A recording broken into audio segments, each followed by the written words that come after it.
عمرے کی نیت کر لی، احرام نہیں باندھا اور تلبیہ بھی نہیں پڑھا تو پھر صرف نیت تو نہ ہوئی نا. اب جب پاک ہو جائے تو عمرہ کرے.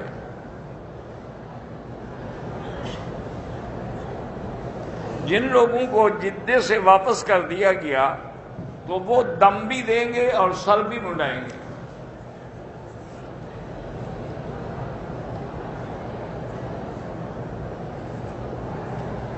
کہتے ایک پٹھان آپ سے ناراض ہے، چلو اللہ اس کو ہدایت دے، بھی کوئی بات نہیں. اب ہر بندہ تو راضی نہیں ہو سکتا نا. ویسے اس کو پتہ ہونا چاہیے کہ میری تو ماں پٹھانی تھی، تو میں پٹھانوں سے کیسے ناراض ہو سکتا ہوں. میرے بیٹے کی بیوی پٹھان تھی. ہمارا تو اس یعنی قوم سے ایک تعلق ہے. بہرحال اگر ناراض ہے تو اللہ ہدایت دے. ایک انگلینڈ میں رواج تھا کہ ان کا کوئی بوڑھا بیمار ہو جاتا، وہ ڈاکٹر کو اجازت دیتے، اسے نیند میں سلا دیتے. وہ کہتے ہیں کہ یہ پیسفل موت ہوگی، حرام ہے، ناجائز. جب تک اللہ موت نہ دے زبردستی کسی کو موت نہ دے. یہ آپ قتل کر رہے ہیں. لواحقین کو اجازت دینے کا کیا حق ہے؟ یہ اللہ کا معاملہ ہے. اللہ پاک جب چاہیں گے اس کو موت دیں گے.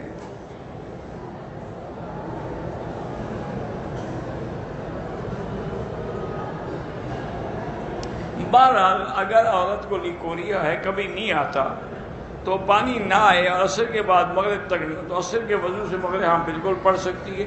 ویسے بھی وہ ایک وضو سے اگلی نماز تک وقت گزار سکتی ہے. نماز جنازہ میں اگر امام ایک سلام پھیرے تو میں ایک کی بھی اجازت ہے، دو کی بھی اجازت ہے. اگر بیوی علیحدہ گھر مانگے اور ساس یا سسر نہ دیں تو شوہر کے بس میں ہو تو دے دے، اور نہ ہو تو مجبوری ہے. بیوی کی مرضی کے بغیر شوہر دوسری شادی کر سکتا ہے. میری بیوی میرا اور بچوں کا خیال تو رکھتی ہے لیکن نماز کی پابندی نہیں کرتی. سب سے بڑا گناہ تو نماز ہے، کیونکہ بعض ائمہ کے نزدیک نماز چھوڑنے والا اب مرد ہو یا عورت وہ کافر ہو جاتا ہے. جب کافر ہو گیا تو نکاح ہی نہ رہا. اس کو غور توبہ کرے، استغفار کرے اور پابندی کرے. بیر شفا کے بارے میں کیا شفا ہے اور کیا عقیدہ رکھا جائے. لڑکی کے والدین راضی ہیں، لڑکے کے والدین راضی نہیں ہیں تو بہرحال استخارہ کرو. اگر خیر ہو تو شادی کرو، ورنہ نہ کرو. میں ڈرائیور روز سفر میں ہوتا ہوں. آپ جب تک سفر میں رہیں گے نماز قصر پڑھیں گے، چاہے ساری زندگی سفر میں ہو. آپ دیکھا نہیں بحری جہاز میں جو بلاتے وہ 6 مہینے سفر میں ہوتے ہیں.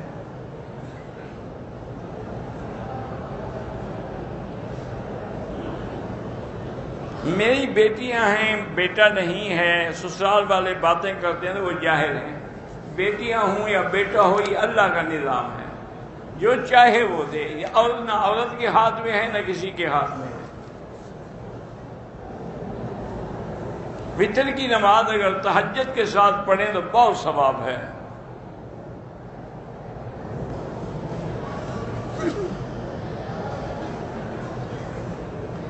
بہرحال کہتے ہیں کہ میری عمر جو ہے وہ تو 28 سال ہے، 3 بچے بھی ہیں. شادی کو 10 سال ہو گئے، لیکن اب میں بیوی کے حقوق ادا نہیں کر سکتا تو اپنا علاج کراؤ. 28 سال کا آدمی تو جوان ہوتا ہے. آمین زور سے کہیں تب بھی جائز ہے، لیکن افضل یہ ہے کہ آہستہ کہیں. 3-4 گھنٹے کے بعد حل کرایا تو کچھ خیرات کر دیں، 10-20 ریال.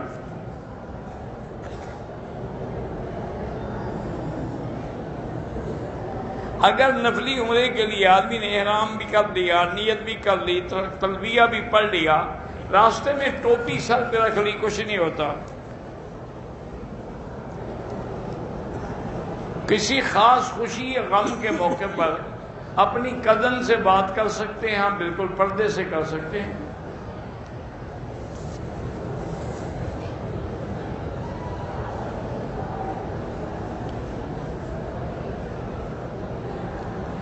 والدہ کو عمرہ کروا رہا تھا، ان کی طبیعت خراب ہو گئی. عمرہ مکمل نہ کر سکے، طواف کو 3 چکر لگائے، واپس ہوٹل چلے گئے، اب دوبارہ 2 دن بعد عمرہ کرائے، لیکن دم تو پڑ گئی کہ پہلے عمرے کو تم نے کھول دیا، فاسد کر دیا۔ اگر کوئی صفا کے بجائے مروہ سے شروع کرے تو ادا نہیں ہوتی، دوبارہ کرے۔ نمازی کے آگے نہ گزرے۔ اگر کسی کو بد نظری عورتوں کو دیکھتے دیکھتے طواف میں بھی احتلام ہو جائے تو باہر نکل جائے، غسل کرے اور توبہ کرے۔ ہندوستان مہاراشٹر میں اجتماع ہے دین کا، اللہ کامیاب کرے۔ عورتوں کا حجر اسود کو بوسہ دینا ضروری نہیں ہوتا ہے، دور سے اشارہ کر دیں۔ عورت اگر خاوند کی بے عزتی کرے تو بہت بڑا گناہ ہے۔ طواف کی نفل جو ہے وہ نفل نہیں ہے، وہ واجب الطواف ہے۔ نفلی طواف بھی جب شروع ہو جائے تو واجب ہو جاتا ہے۔ عمرہ بھی زندہ کر سکتے ہیں، بارہ ہم طواف مرنے اور مرنے والے اور زندہ کے بالکل کر سکتے ہیں۔ اگر ہم نے 2 3 4 طواف اکٹھے کر دیے تو بعد میں 2 رکعت سب کی پڑھ لیں۔ بہرحال یہاں جو مرغی آتی ہے باہر سے اس کا کوئی اعتبار نہیں، البتہ جو مرغی سعودی عرب کی ہے یا مسلمان ملک کی وہ حلال ہے۔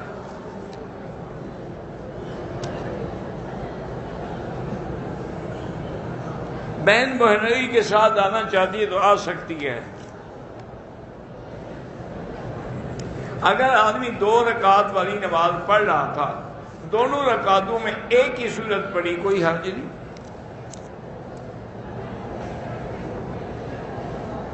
میرے کمرے میں کچھ ساتھی ہیں جو نماز نہیں پڑھتے، آپ اس کو پیار سے سمجھائیں، نہ سمجھیں تو پھر اللہ کو جواب دیں گے کہ حرم میں آ کر بھی بے نمازی رہیں۔ میری بیٹی بیمار ہے، اللہ شفا دے۔ شیعہ سنی کا نکاح نہیں ہونا چاہیے۔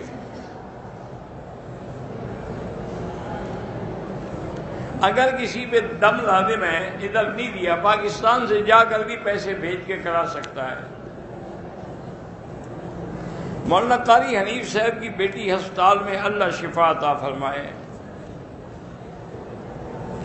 طواف کے بعد 2 رکعت اگر ہم حتیم میں پڑھ لیں بالکل ٹھیک ہے۔ جہاز میں بیوی کی طبیعت خراب ہو گئی، عمرے کی نیت نہیں کی، جدے میں 5 دن ہسپتال میں داخل رہی، کپڑے تبدیل کیے، جدے سے دوبارہ نیت کر کے عمرہ کیا، ٹھیک ہے کہ وہ معذور تھی اور پھر جدے میں رہ گئی۔ میرے بچے حافظ قرآن ہو رہے ہیں الحمدللہ، اللہ کامیاب کریں، ان کو کہیں کہ رب اشرح لی صدری کی آیت پڑھا کریں۔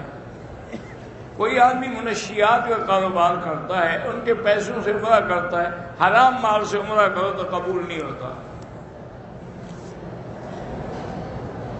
بیوی کے شوہر پہ حقوق یہ ہیں کہ شوہر اس کی عزت کی حفاظت کرے، اس کے خاندان نفقے کا انتظام کرے، بیوی کے جو ہے کہ خاوند کی فرما برداری کرے اور خاوند جو حکم دے تعمیل کرے، گھر میں نہ ہو تو اس کی عزت کی حفاظت کرے۔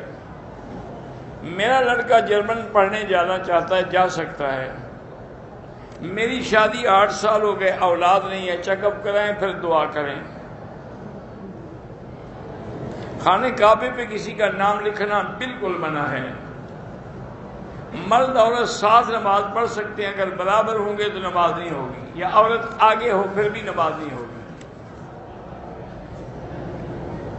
عصر کی نماز کے بعد مدینہ شریف میں ریاض الجنہ میں نماز پڑھ سکتے ہیں؟ نہیں پڑھ سکتے، کیونکہ لا صلاۃ بعد العصر حتی تغرب الشمس، حضور کی حدیث ہے کہ عصر کے بعد نماز نہیں جب تک سورج نہ ڈوب جائے۔ میں نے عمرہ کیا، حلق ایک طرف تھوڑا کیا تو کیا دم اگر ٹک لگائے ہیں تو دم لاگو ہوگی۔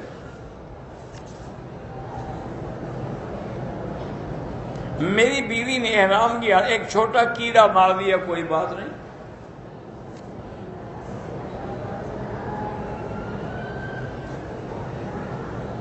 بہرحال 50 طواف کرنے سے فضیلت آئی ہے بعض احادیث مبارک میں۔ 40 نمازیں اسی طرح، یعنی ہر نماز جماعت کے ساتھ ادا کرے مسجد نبوی کے اندر۔ 3 بھائی ہیں، اولاد نہیں ہے، اللہ پاک ان پر رحم کرے، وہ بہرحال ٹیسٹ بھی کروائیں، علاج بھی کروائیں۔ میں نے طواف کیے ہیں، بعد میں جو واجب ہے وہ نفل پڑھ کے پڑھی ہے، کوئی حال نہیں، ادا ہو گئی۔ قرآن پاک کی آیت جو ہے وہ لکھ کے گلے میں، علماء کے نزدیک قرآن کی آیت جائز ہے۔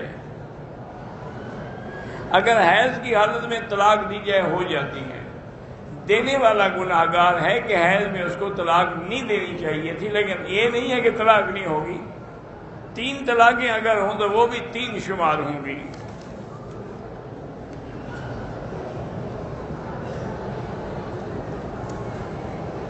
بہرحال بعض ائمہ کے نزدیک اگر آدمی اپنا ہاتھ اپنی شرمگاہ کو لگا لے بغیر کپڑے کے تو وضو ٹوٹ جاتا ہے، لیکن ابو حنیفہ فرماتے ہیں کہ اب بضعۃ من بدن، یہ تمہارے وجود کا ایک ٹکڑا ہے، حصہ ہے، ہاتھ لگانے سے وضو نہیں ٹوٹتا ہے۔